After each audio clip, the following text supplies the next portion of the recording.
get started here now. And first off, everybody, thanks for coming out to Rosetta here. We're happy to have Austin here to present today. We'll just give it over to him. Thanks, yeah, you can tell it's getting late on a Friday. So hi everybody, my name is Austin Zellner. Thank you for having me out here today. And I was joking around, it's a shame that we're in such a dingy office, tucked away in a basement. So my background and how I sort of got here today, prior to being in sales, I was a developer for years and years, did a couple of side businesses, have always ended up in either sales or customer facing roles. And for the last 5 years I've been a sales engineer, hitting the road, working with folks, selling from home, selling from the road, selling at shows, the whole 9 yards. And what I found is that the methodologies that we had in the past are really not equipped to be helping us move forward in the future. And it all comes down to this fundamental concept up on the screen here. We're all in sales. Okay? So what we're going to talk about today and what we're going to go through is I'm going to give you a little bit of history on the B2B space. And today's presentation is really focused on the B2B space. A lot of the things that we're going to cover would work in the B2C and B2E areas with some tweaking, and we'll call out some of that a little bit later on. So we're going to talk about how we got here, a brief history of B2B sales, which in prepping for this I found very interesting that a lot of things that we take for granted today are relatively modern concepts, or they've been kicking around in a preserved form for a long time without a lot of mutation. We're going to talk about a theory of approach. So there's at the end of the day, there's two types of folks. There's thinkers and there's doers. And I'm trying to make sure that today we cover something for both groups. So the theory of approach is going to be for the thinking side of the table, right? And this is really, how do we go about conceptually prepping ourselves to reorientate our sales and our entire organization around this concept of everybody being in sales. The practical example is that I'll walk through a mid-sized software company and how that is reorientated along this approach. Okay, so for the doers, I'll give you a framework that you can start with. Right? At the end of the day, all of this is geared around getting you to conceptually start thinking about how can I apply these principles in my own organization. All right, so how did we get here? If we take a look back, and I'm going to tell you now there are two rule breaks here today. First of all, you're going to see me looking at the screen a lot because these slides are relatively legally baked, right? So I'll be cross-checking against them. And secondly, they are kind of word heavy, right? So I apologize for that. Just to take a step back on how we got here, this that we're talking about here is a sales methodology and an evolution. So Blair got to see kind of V1 or the alpha a couple months ago. You're seeing something closer to a beta version, and this will continue to evolve. But everything that we're talking about here is based on things that we're actually seeing out in the field. We're just working on the messaging of it. Okay? So pre-1900, we had the concept of the snake oil salesperson. Right? This is the person that moved from town to town, selling tonics, selling their wares, the snake oil. Right? Hey, it'll grow hair, it'll make you more attractive, it'll make your goats happy, whatever the case is. The idea was get in, do a big show, get people excited about it, and then get out before they realize that it wasn't working, right? We roll forward, and in 1916, you had the Big World's Fair, and we had this concept being started about we need to build trust with the customer. Right? Now, you say that now and people go, well, yeah, that's a given. Okay? But from where we were coming from, that was a big idea, that was a big concept, and that became a foundational concept that moved through the rest of that century. Now some of the other pieces that we saw here, right, so we had 1936, how to win friends and influence people. Ingratiate yourself with your customer. Get to know them, find out their interests, be polite, be ingratiating. Get them to like you, and they will buy more. 1940, you start getting the idea of cross-selling and upselling, okay, especially in retail. The net result of that is that customers start getting confused. Somebody's pitching something to you, they say, hey, you know, this snowblower is great, but for where we live here in Northeast Ohio, you're gonna want the XYZ attachment, right? Oh, and you're gonna need the extra blades. And don't forget about undercoding, right? And simonizing, and blah, blah, blah, blah, blah. And as a customer, you're confused and you don't really understand what those things are, but human nature is, most people don't want to admit, oh, I don't know what that is, can you explain it to me? They'd rather think, oh, that's a luxury, and just add it in, right? So it became an easy way to grow your sale by upselling and adding more items. Now Xerox, where we have, when you think back on the history of the last century, how much of it dovetails back through Xerox. But Xerox developed the first real sales methodology, where we started taking this idea of targeting key decision makers inside an organization. Right? So we've got rudimentary concepts of CRM systems. We've got rudimentary concepts of I'm going to go in, I'm going to find the people in the purchase process, I'm going to target them, I'm going to influence them. These are the people that I'm going to really focus and put my effort into. Okay. 88, we've got spin selling and ABC. Anybody do any selling? Any sales folks in the room? Okay, ABC, always be closing, right? Okay. So the concept here is that, hey, the features are great. Why don't you go ahead and sign? Hey, this is fantastic. Let me show you how this works, right? Hey, let's talk about the contract. Okay, where's your budget at? How can we get you into an X today? Right. Solution selling then becomes the next big wave, right? So 94. Now, think about what's starting to happen here, right? 94 and back, okay? How do you get information? Newspapers, libraries, books, magazines, telephone calls, right? People coming and visiting you. Information travels very, very slowly. 94 and forward, we start to see things changing. The power of information is starting to flip from the sales team to the customer. And we start getting this idea in 94 of solution sales. The idea of a solution sale is, instead of me coming in and saying, hey, look at all my wares, I'm going to come in and I'm going to say, you know what, go back to the snowblower example. You've got about 200 feet on your driveway, snows here about 10, 15 times out of the year, you want the Model X70. And you want the Model X70 with this particular add-on because it's designed specifically for what you do. Okay? So I'm coming to you and I'm making that an easier transaction for you. 2004, customer-centric sales. What's happening is that as each of these generations of approaches start getting further and further embedded into sales organizations, right, the uniqueness of them dissipates, right? When one person is doing something, wow, that's a real competitive advantage. When everybody is doing it, right, well, when everybody is special, nobody's special, right? Still a little bit from Incredibles there. Customer-centric sale is go above and beyond to satisfy the customer, right? So kind of that Ritz-Carlton idea. Okay. Hey, I'm selling you a snowblower, but you want a puppy? I can get you a puppy. What kind of puppy do you want? Dobermans? I'll get you. And then, 2011, we've got the concept of challenger sales. Challenger sale is the idea that I'm coming in and I'm trying to impart to you some information that's going to blow your mind. You think you know about snowblowers? Let me tell you something. You don't know anything about snowblowers because global warming's kicking in, and we're going to have a glacier next year. And the X7 is not going to handle a glacier. You need the X9. All of these approaches here and up were about controlling the customer, guiding them through the decision-making process. From here on is about trying to catch the customer, catch up with them, and turn their head. And fundamentally, we get that shift because of the introduction of the web. The internet, information revolution, whatever you want to call it, as the information age started, it started a fundamental shift in the way that the selling interaction worked. Okay. So, changing customers, right? Customers leverage the internet to find what they need, right?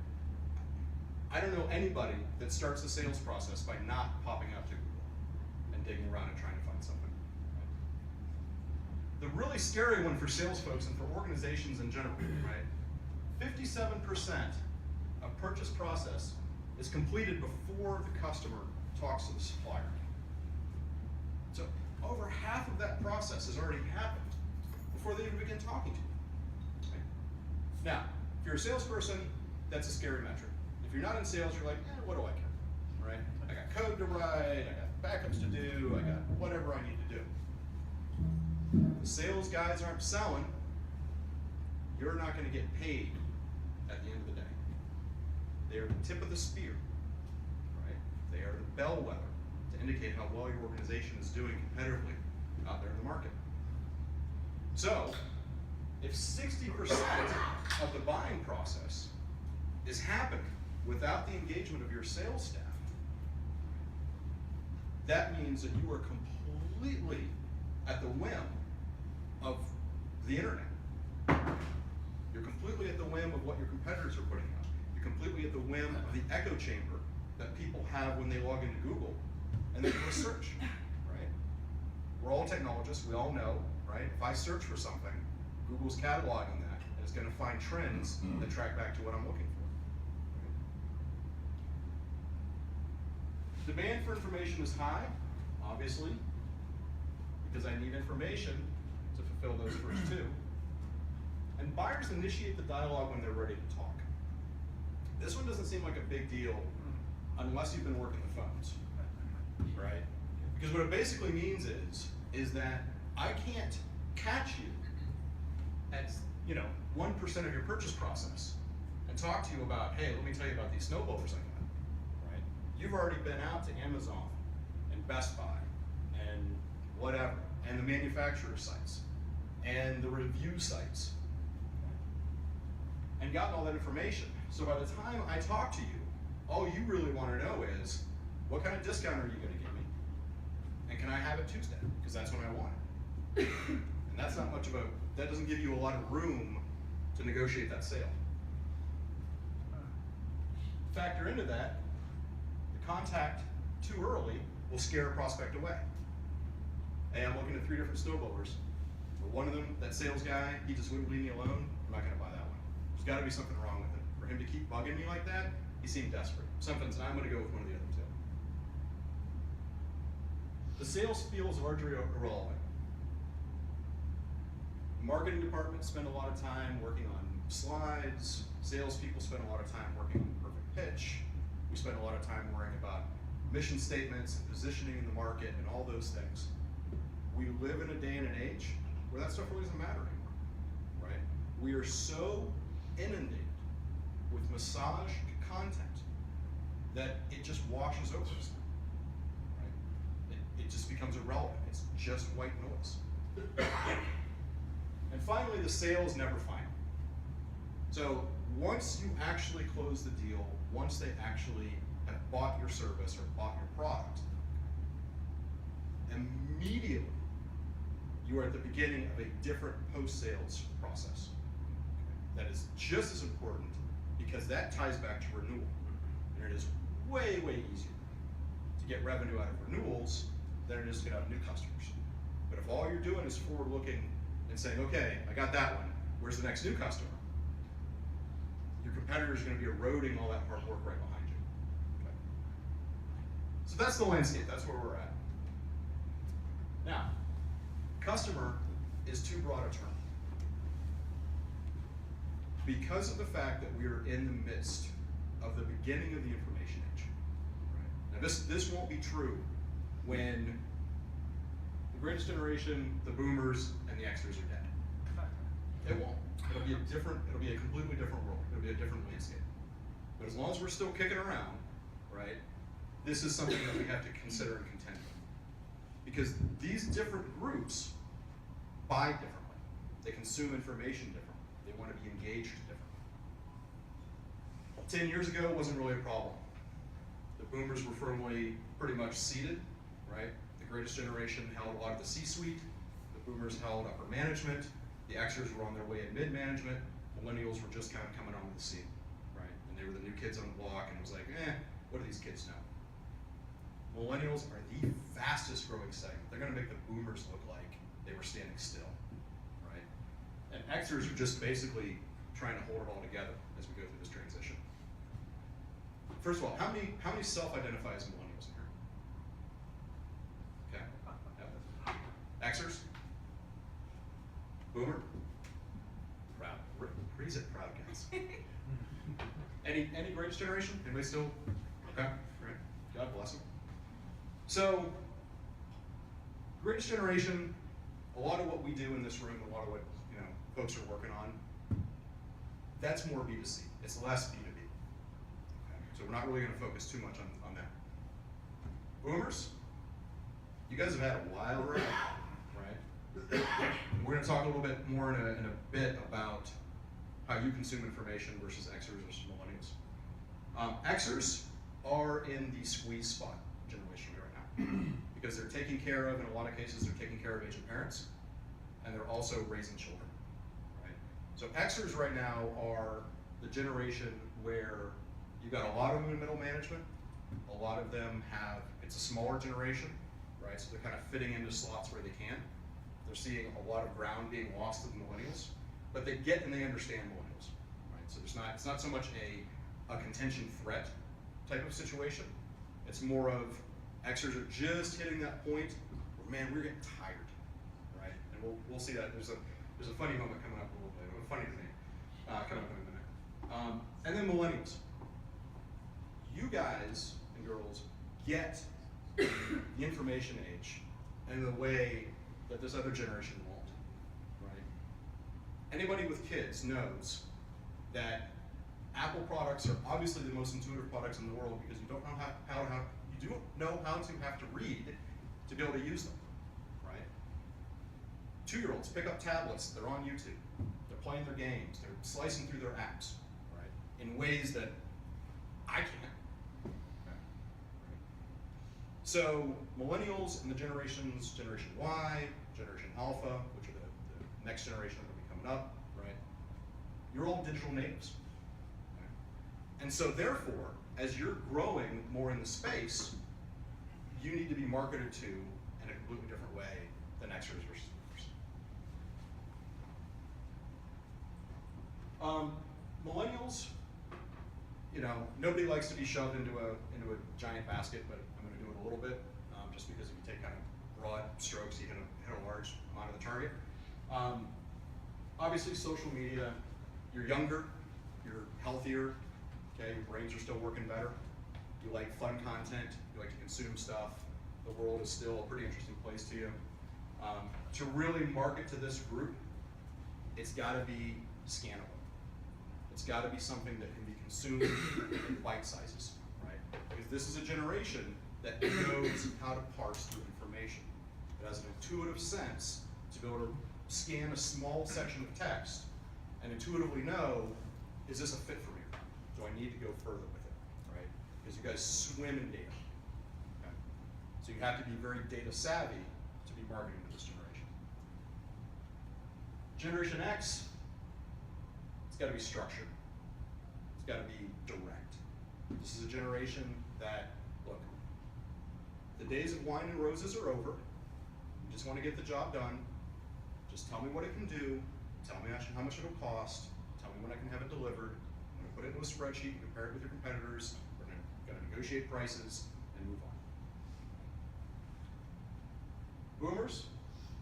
Boomers are still wanting to cultivate the relationships, right? This is an imperative from building sales relationships, building professional relationships. It's coming generationally, it just makes more sense for you to be able to have those relationships and be able to have that trust and that content. So this is a generation that likes meaningful context, right? They don't just want BS, there's got to be value behind it, but deliver it in such a way, okay, that there's a personalization consumption to it. And we're not going to worry about it. So this slide cracks me up. How groups want to be contacted. Millennials, according to IBM's research, vendor rep #1. Okay. I want to engage with somebody from your company. I've already done the research on you. I already know all about you. I've looked at your feeds. I've looked at your website. I know who your competitors are. I want to talk to you because I want to be able to read you, right? And the same way that the sales story has become, or the sales spiel has become largely irrelevant, The interesting thing that we're seeing about the millennial generation is that you are incredibly physically social.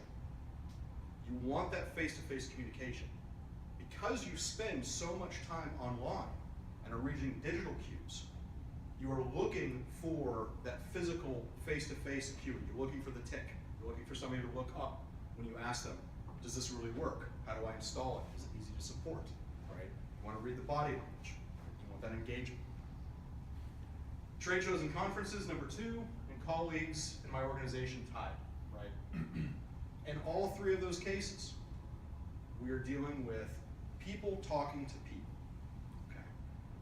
And to build content for people to talk to people, it's got to be teachable, it's got to be self-learnable, it's got to be shareable, okay? It's got to be easy to consume, right? The Xers would much rather, I think, go to the dentist than have to talk to a vendor rep. And I wholeheartedly understand and agree with that, right? I got other things to do. What I want to know is, look, let me read articles, let me read papers, let me read blogs, okay? I can consume a lot of information, I want to read, I want to gather the information. I'm going to intuit whether or not I trust that blog, I'm going to intuit whether or not I trust that article, I want to cross-compare things. Is this a hidden advertising fluff piece? Do I see consistent themes and trends across different things that I read, etc. And then boomers, we've got trade shows and conferences, and articles and blogs. Okay. All right. So this is the important part about this slide here, is if you were to leave right now and go and tell your boss on Monday, yeah, I saw this talk. I know I keep saying Monday because it's Tuesday and it's been a long week. I went and I saw this talk, and this dude, he said, look, based on the generational bias, optimize your content, wait for your customers to show up, and sell them appropriately, okay? You're fired. Don't do that.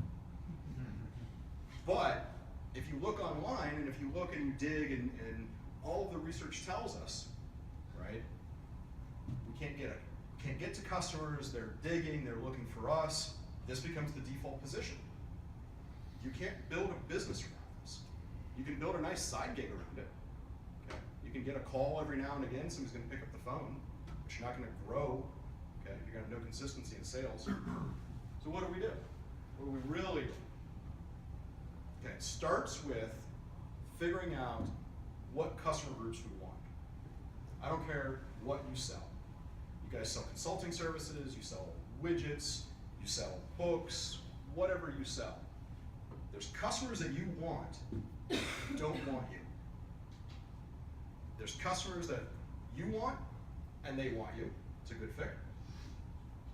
And there's customers that want you that you don't want. That's true. Okay? So you've got to figure out which group do different prospects belong into. Okay? This may be, look, everything over $1 billion and more are customers that I would want, but they don't want me because there's too many different alternatives for them, right? My competitive advantage is lost against their buying power, or their manpower, or their purchasing power, or whatever the case may be. Ones that you want and that want you, maybe it's mid-sized, okay? I'm a smaller company, right? I'm looking for the, not number 1, 2, 3 in the market. I'm looking for the person who's 5, 6, or 7 in the market that's looking to leapfrog, okay? And I can give that to you. Ones that want you but don't want them, these are either the super small customer, right, for your market segment, okay? They're too small.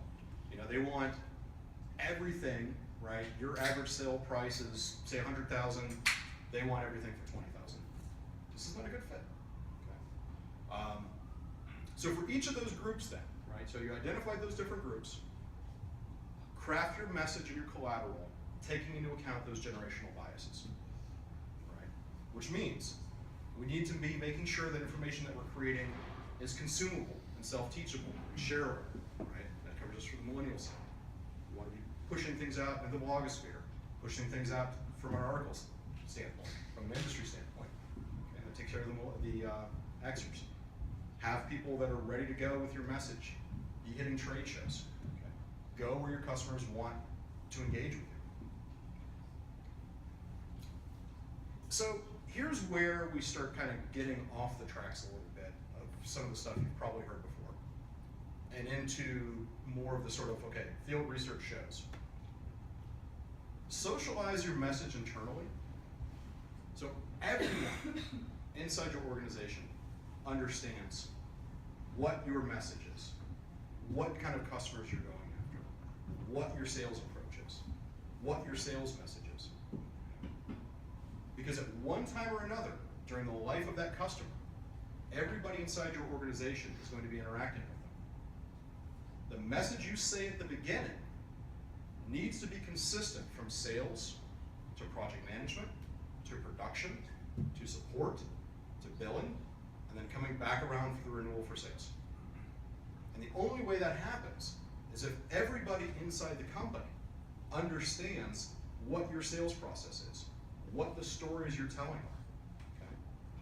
Your receptionist at the front desk should know when a customer comes in, which group do they fall into? Is this somebody that, you know what, we really don't want them as a customer? Okay? Doesn't mean we're not going to be nice, but it also doesn't mean that we're going to roll out the red carpet for them. Is it somebody that they want to be a customer, we want them as a customer? Fantastic. Okay? We're going to give them the great customer service that we expect. Is it somebody that we want as a customer and they probably don't want us? Oh, let's go get them waters, right? Here's the Wi-Fi, it's all ready to go. I've got a laptop here set for you, right? Lunch is already coming in. We already talked to your people on the other side and found out your dietary preferences. Right? Okay. And that's just their first point of contact as they walk into your building. Everybody inside your organization should conceptualize this and understand it.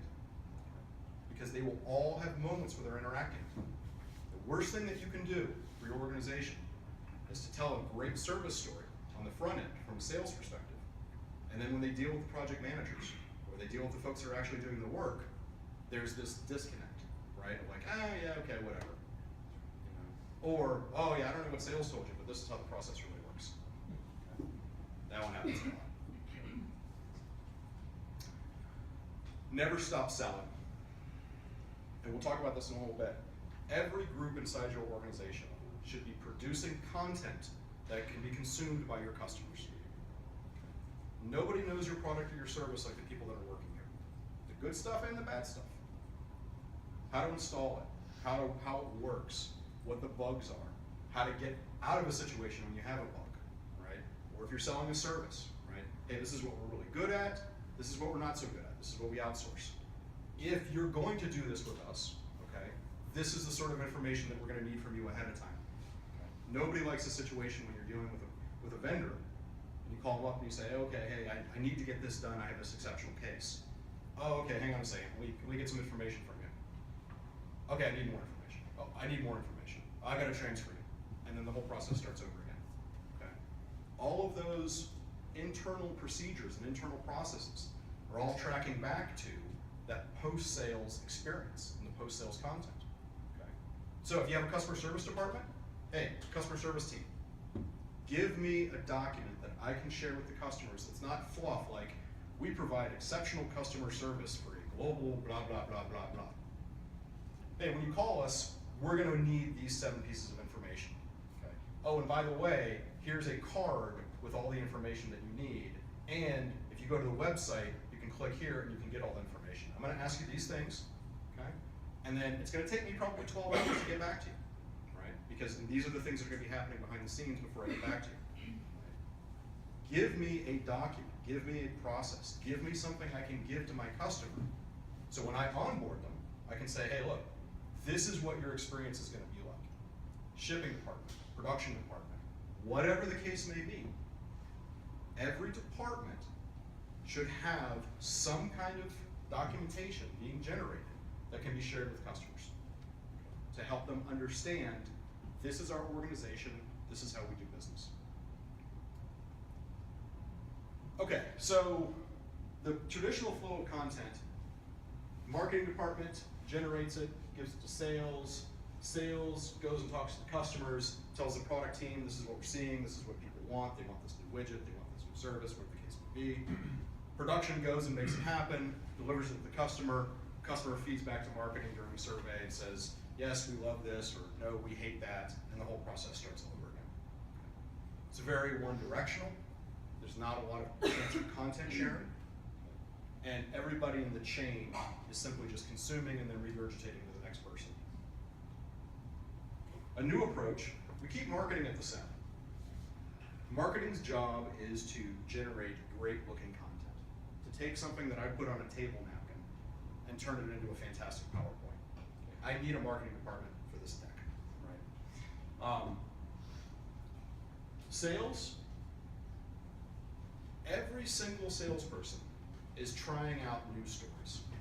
Every single salesperson is taking the material that they have and tweaking it, or creating a new deck, or creating a new slide, or whatever the case may be.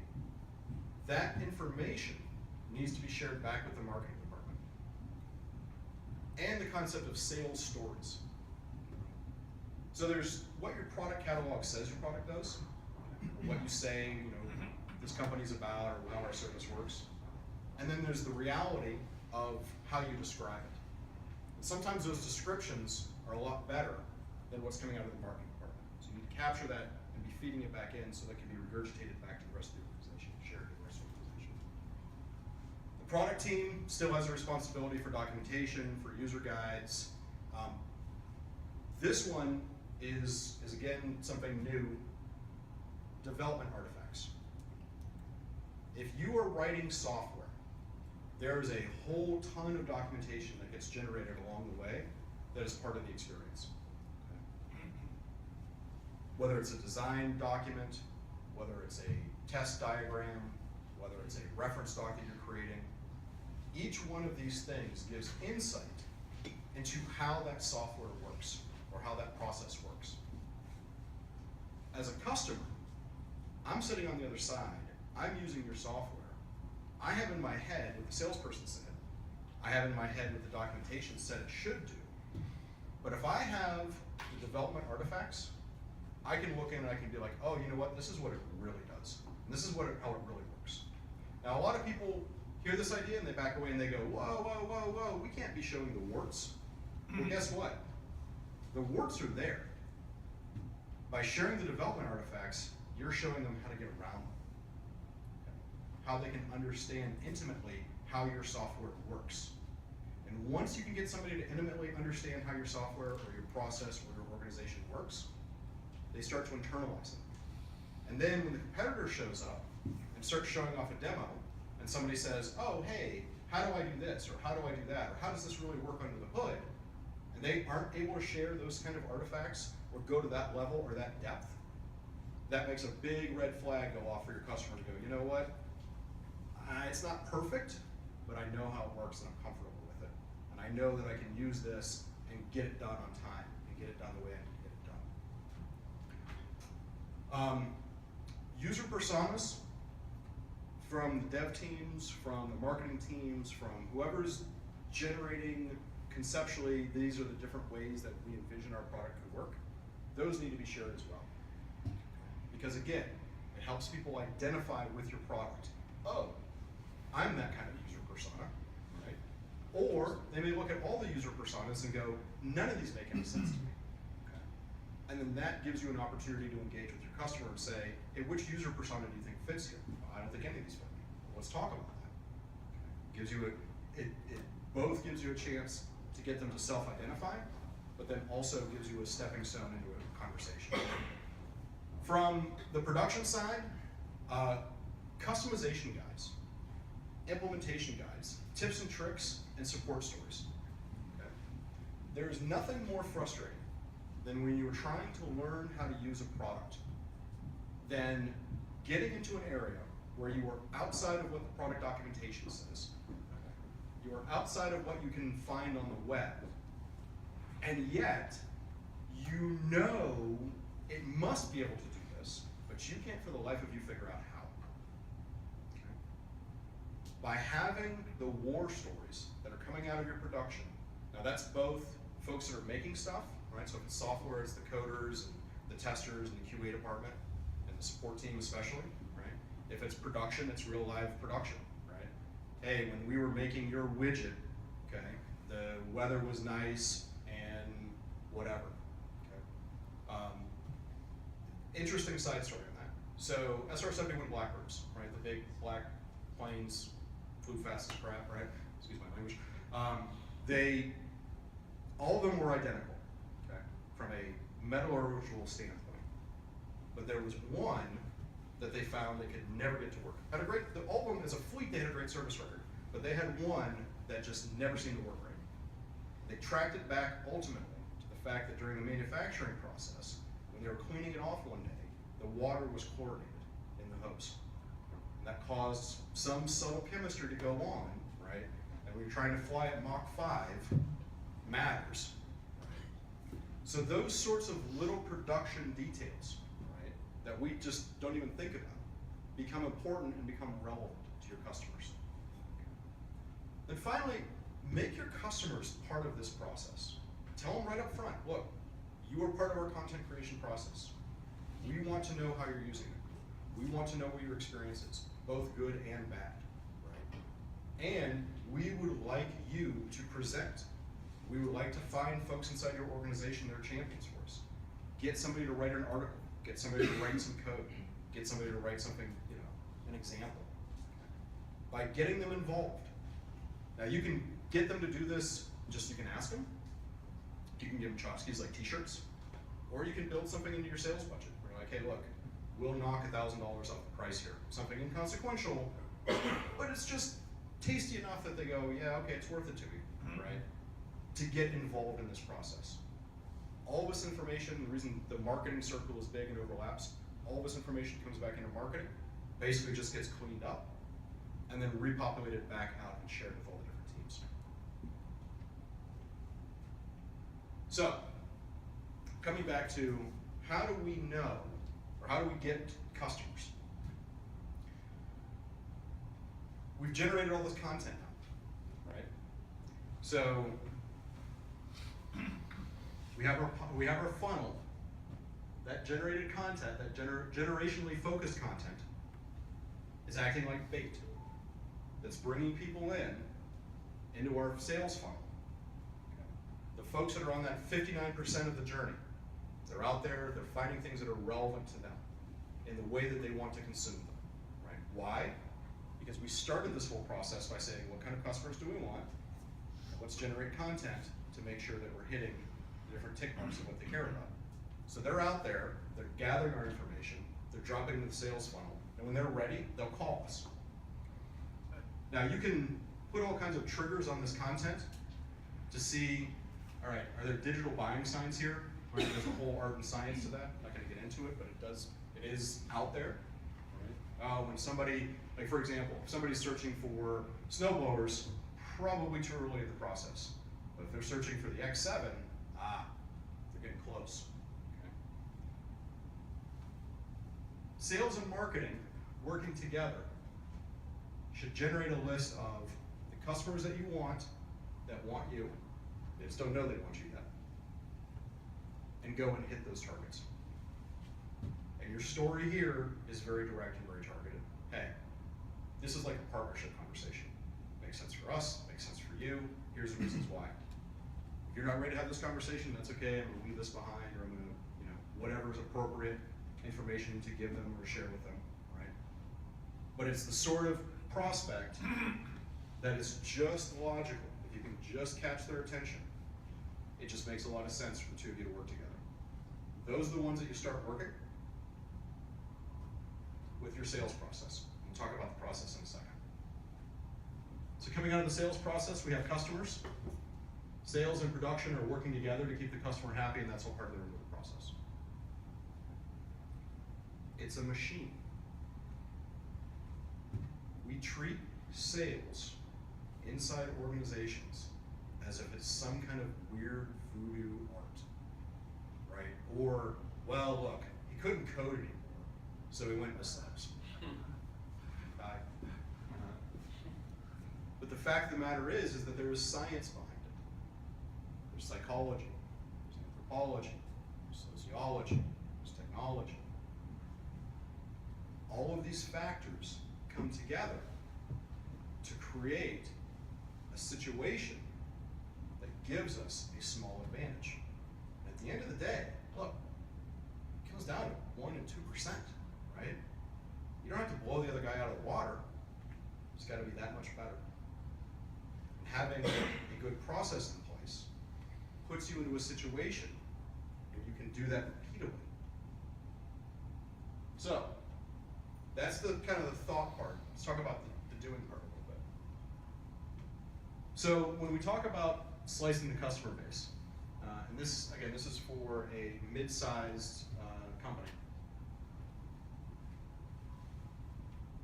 These guys, I want them. These guys, it makes perfect sense. These guys, I don't want.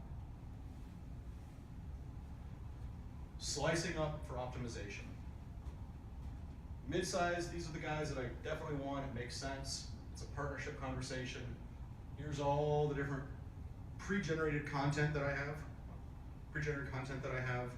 That coming out of my marketing exercise I have and I can share with them. The customers that I want to get into, it's a value story to them. Because that's the only way you're going to get their attention, right? It's not a partnership. I am a bug on your windshield.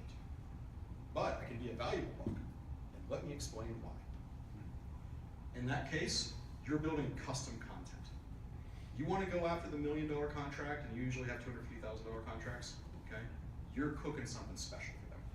You want the $100 million contract, and you usually do $10 million, you're doing something special for them. Now you can dip into everything that you know, right, and use that. You're not using off-the-shelf, insert customer name information here. For the folks that you don't want, what's the best alternative? Look, you know, I get it.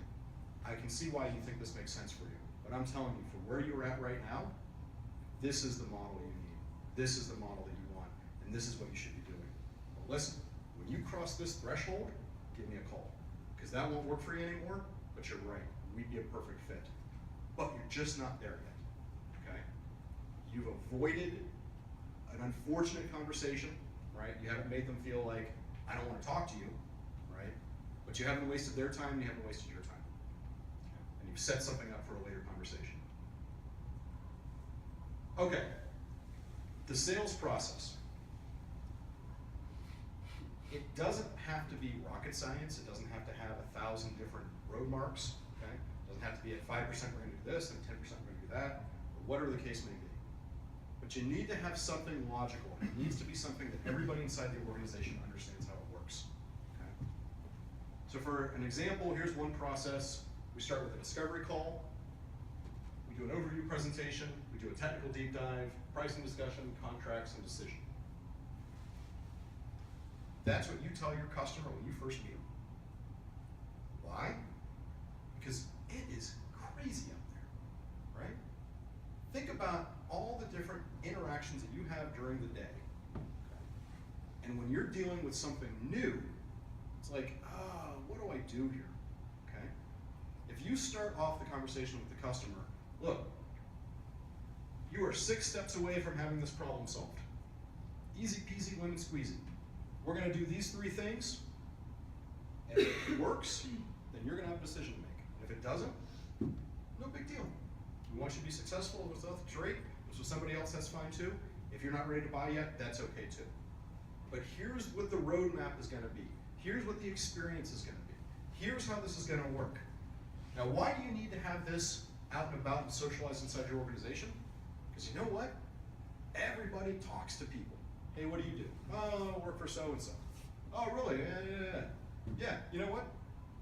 You should talk to our guys. It's simple. They ask you 6 questions. If it makes sense, you're good to go. If not, no big deal, right? Nobody wants that big interrogation. Nobody wants that big hassle. How do I get in? How do I get out? Okay? So put it out there. Put it on your website. Put it on your social media. Provide a downloadable guide. Right? Okay. Rules of engagement. Determine the type of prospect. It's either going to be educational, in which case they're not ready to buy yet. They're just learning about your product or the industry, or trying to figure out what they're going to do next year. Or they want everything you have, or they want a subsection. Based on which of those it is, explain the process. Hey, here's where our sales process is gonna be. Or if it's educational and you hear, yeah, you know what, it's a year out, I don't have budget, whatever, that's fine. I'm gonna educate you, I'm gonna give you these things, and then when you're ready, you come back around.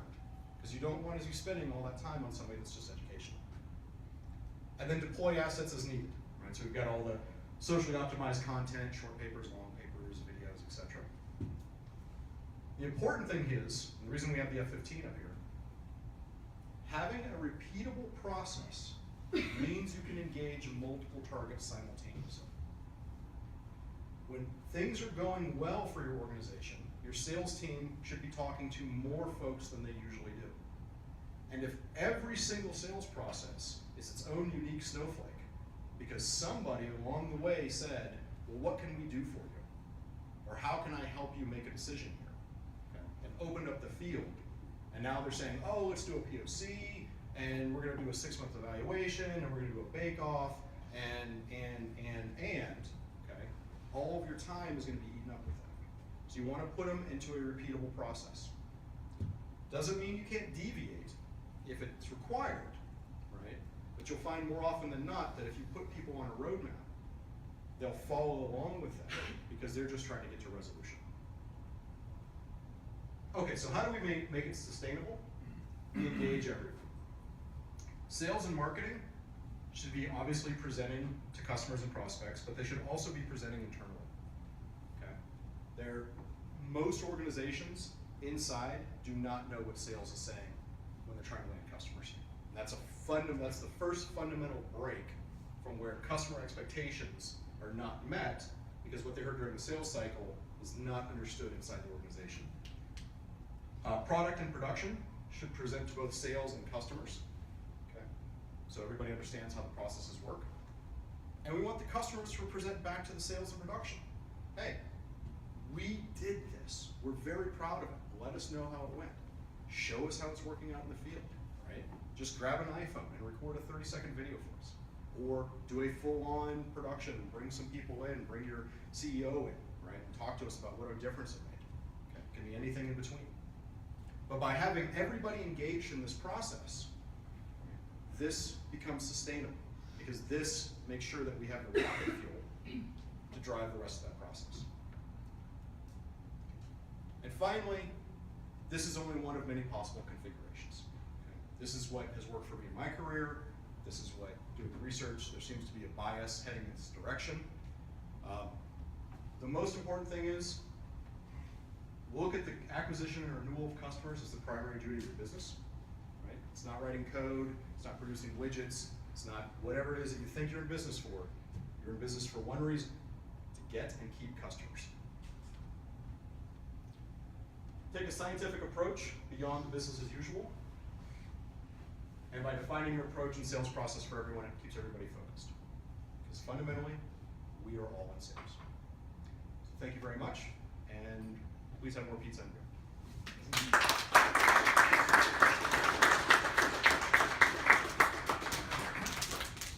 Thanks, Austin. Does anyone have any questions for Austin? I know it's not necessary, but have you found CRM systems to be of any value in part of this renewal process? Absolutely, absolutely. Because if you're, let's put it this way, if you're just using it as a Rolodex, not so much. Okay, but CRMs, whether it's a CRM system, whether it's notepads, whatever you're using to physically collect the information and collect the stories, okay, you want to have some kind of central repository because people come and go, right? And if you've got a high turnover rate, your customer's #1 complaint is going to be, I've seen 12 of you folks since the last renewal, right? And every single one of you starts the conversation with, tell me about your business. You've got a high turnover rate, you probably have more problems. You do, but a well-used CRM system helps for that. Now, the flip side of that is getting people to actually put information into it, okay, is very, very difficult. So you've got to figure out either, carrot and stick wise. Stick doesn't work so well. Carrot works a little bit better. It's almost better if you bite the bullet and say, look, I'm going to dedicate a person, okay, to collect the stories, do interviews, fill that information in. Right? But CRM is critical to long-term health. Anything else?